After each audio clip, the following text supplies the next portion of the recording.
سلام دوستان، از که قرار امروز اومدم آموزش شلاقیاتون یادتون نکنید. اول از همه نایف میگیرید و سوار اسکیت میشید.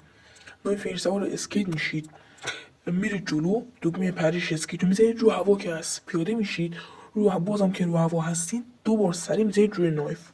نگاه کنید بعد روی هر گانی که اگه صاف فرود اومدید روی زمین، نگاه مثل من، نگاه صاف اومد روی زمین، روی هر گانی که دوست داشتید شلاقه میزنید.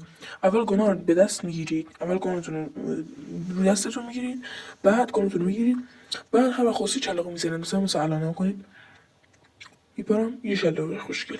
حالا مثلا دوباره میخوام با اون گان دیگه مثلا شلاقه بزنم، باید صبر کنید. الان یه لحظه من جتبک رو روشن کنم. نکنید الان باز یه شلاقه یه بون گان دیگه میزنم. نکنید پرششون متوسط باشه، رولت متوسط، مثلا با کردیم نکن میشه این روش شلاقیه بچه ها ناشه.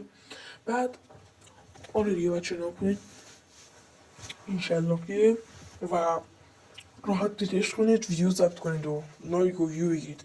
چون خوشن سابسکرایب کنید، کامنت بذارید. خیلی بده کامنت نشه گذاشت، یعنی میشه ولی خب آقا نگاه کن، از یه طرف یوتیوب سابسکرایب میپرونه، از یه طرف شما سابسکرایب میکنید، اصلا دیگه وضع من اینجوریه. حالا بریدش کنید بچه ها، این شنیدم تا ویدیو بعد